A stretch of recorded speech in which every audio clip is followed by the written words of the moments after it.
परमात्मने नमः। श्री रामावतार में भगवान राम ने भी अनेक रूप धारण किए थे। उस समय कृपालु श्री राम जी असंख्य रूपों में प्रकट हो गए और सबसे एक ही साथ यथा योग मिले। रघुवीर रामचंद्र जी ने कृपापूर्ण दृष्टि से देखकर सब नर नारियों को शोक से रहित कर दिया।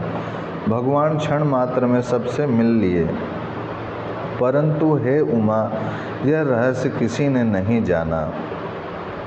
ये सब कार्य मनुष्य की शक्ति के बाहर है, इनको भगवान ही कर सकते हैं, दूसरा कोई नहीं।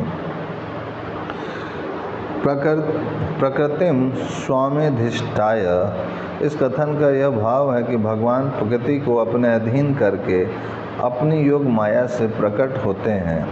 यह भगवान के जन्म की विलक्षणता है। हम लोग संसार में अपने पुण्य पापों के अनुसार प्रकृति के पराधीन होकर जन्म लेते हैं और भगवान स्वयं प्रकृति को वश में करके प्रकट होते हैं। उनके जन्म में स्वतंत्रता है और हम लोगों के जन्म में परतंत्रता है।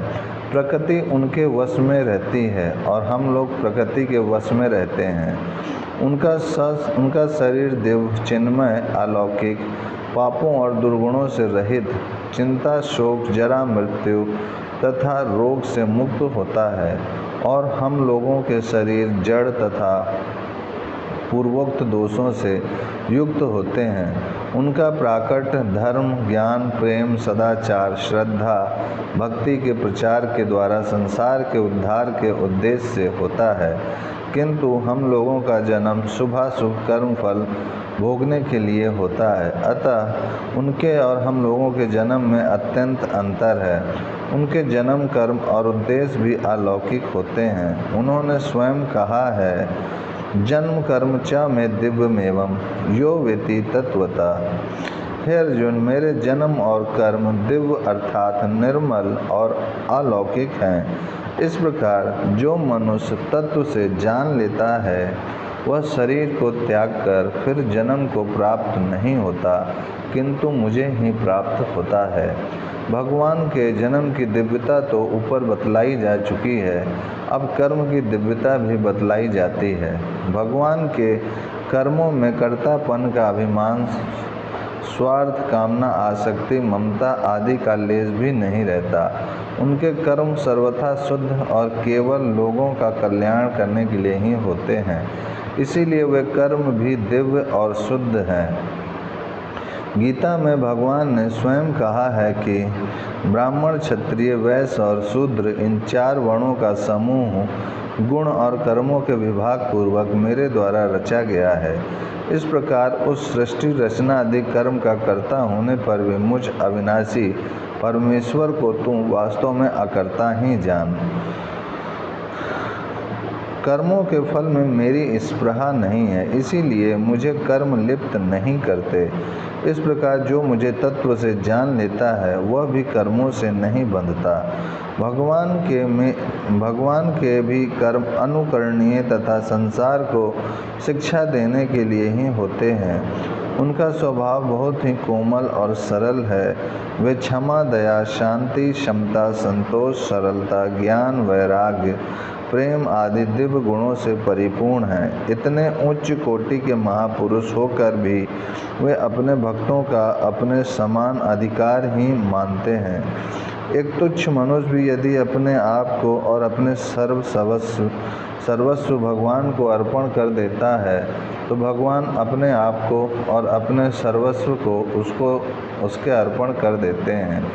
एक तुच्छ प्राणी भगवान को चाहता है और स्मरण करता है तो भगवान भी उसे उसी प्रकार चाहते और स्मरण करते हैं। ये यथा माम प्रपद्यन्ते तास्तथैव भजाम्यहं मम मनुवर्तन्ते मनुष्य पार्थ सर्वशः। हे अर्जुन, जो भक्त मुझे जिस प्रकार भजते हैं मैं भी उनको उसी प्रकार भजता हूँ, क्योंकि सभी मनुष्य सब प्रकार से मेरे ही मार्ग का अनुसरण करते हैं। यह है भगवान के कर्मों की दिव्यता। जो भगवान के जन्म और कर्मों की दिव्यता को तत्व से जान जाता है उसका भी कल्याण हो जाता है। फिर उनकी आज्ञा का पालन करने से और उनके कर्मों को आदर्श मानकर उनका अनुकरण करने से कल्याण हो जाए, इसमें तो कहना ही क्या है। भला बताइए, संसार में ऐसा कौन मनुष्य है जो इस प्रकार भगवान के समान बर्ताव कर सकता है। अपने को भगवान मनवाने वाले तो बहुत हैं, पर उनमें भगवान के लक्षणों में से एक भी नहीं घटता। अतः सब लोगों को सचेत हो जाना चाहिए कि जो अपने को भगवान मनवाते हैं उनसे सदा दूर ही रहें। इसी प्रकार जो अधिकारी कारक महापुरुष होते हैं उनके जन्म कर्म भी दिव्य, अलौकिक और पवित्र होते हैं। वे जन्म से पूर्व ही मुक्त हैं, केवल संसार के कल्याण के लिए भगवान से अधिकार पाकर उनके परम धाम से आते हैं। उनमें दुर्गुण और दुराचार का अंश भी नहीं रहता और उनका शरीर भी अनामय रोग रहित होता है। संसार में जितने भी अवतार या अधिकारी कारक महापुरुष हुए हैं उनमें से किसी के कोई बीमारी हुई हो यह बात ग्रंथों में कहीं नहीं मिलती, क्योंकि बीमारी तो पापों से होती है और भगवान या अधिकारी कारक महापुरुष नित्य शुद्ध ज्ञान स्वरूप होते हैं। वे महापुरुष भगवान से अधिकार प्राप्त करके संसार के कल्याण के लिए संसार में आते हैं, इसीलिए उनको अधिकारी पुरुष कहते हैं। उनमें गीता के 12वें अध्याय के 13वें से 19वें श्लोक तक बतलाए हुए भक्तों के लक्षण तो पहले से ही विद्यमान रहते ही हैं। उदाहरण के लिए श्री वेद व्यास जी अधिकारी कारक महापुरुष हुए।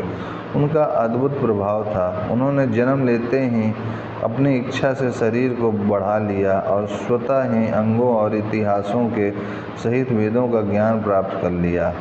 श्री वेद व्यास जी जहाँ कहीं भी विशेष आवश्यकता समझते वहीं बिना बुलाए ही उपस्थित हो जाते थे।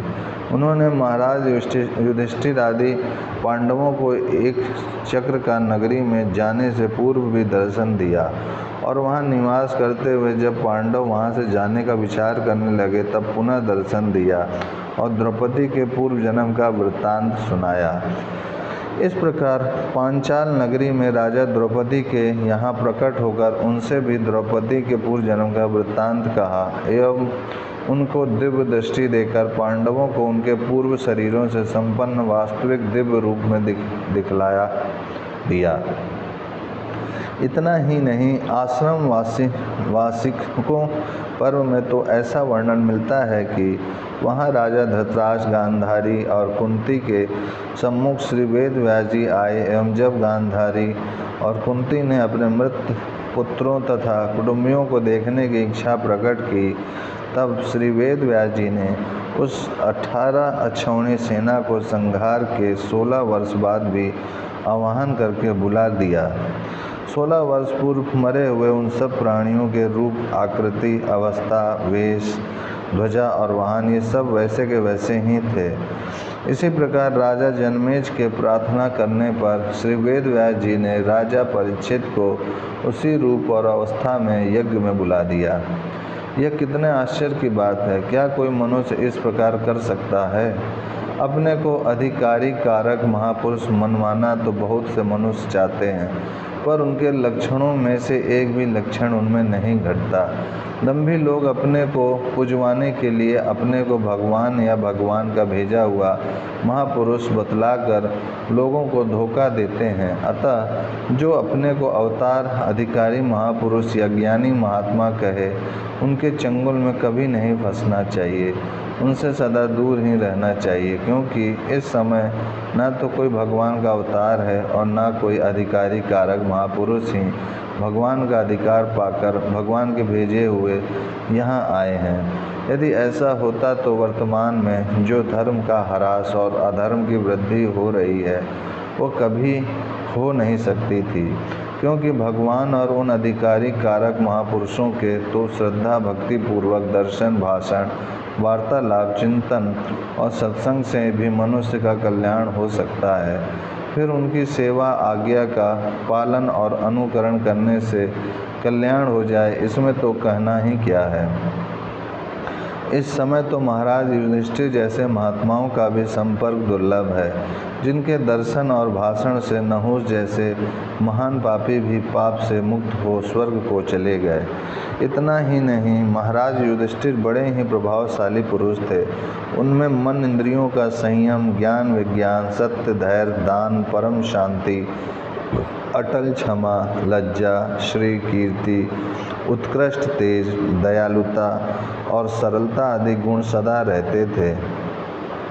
वे जिस देश में निवास करते थे उस देश की प्रजा धार्मिक बन जाती थी।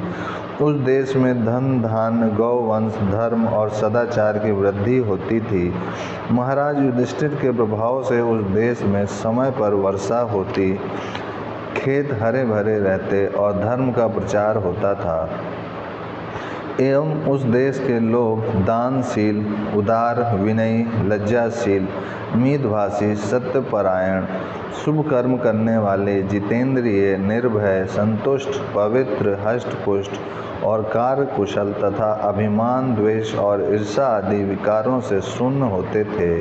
वहाँ ब्राह्मण, क्षत्रिय, वैश्य अपने अपने धर्म के अनुसार यज्ञ, तप, दान, वेद अध्ययन आदि करते थे।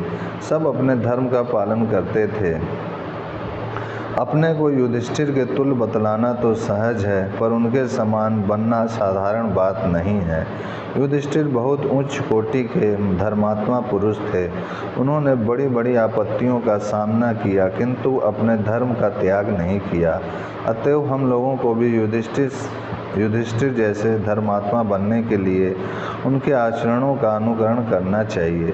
जो पुरुष इस संसार में अपने पुण्य पापमय कर्मों के फल स्वरूप मनुष्य जन्म लेने के पश्चात साधन के द्वारा इसी जन्म में मुक्ति लाभ कर लेते हैं, उनमें भी गीता के 12वें अध्याय के 13वें से 19वें श्लोक तक कहे हुए भगवत प्राप्त भक्त के तथा 14वें अध्याय के 22वें से 25वें श्लोक तक के कहे हुए गुणातीत ज्ञानी के लक्षण आ जाते हैं, किंतु उनके शरीर अन्नामय नहीं होते और उनमें अवतार या अधिकारी कारक महापुरुषों की भांति जहाँ कहीं प्रकट हो जाना, मृत व्यक्तियों को बुलाकर प्रत्यक्ष मिला देना आदि अमानुषिक अलौकिक प्रभाव ही होता है। हाँ, मुक्त हो जाने के अनंतर उनके कर्म, स्वभाव और आदि शुद्ध हो जाते हैं। अतः उनके निष्काम भाव से संग, वार्तालाप, आज्ञा पालन, सेवा और अनुकरण से मनुष्यों का उद्धार हो सकता है। भगवान ने गीता में कहा है,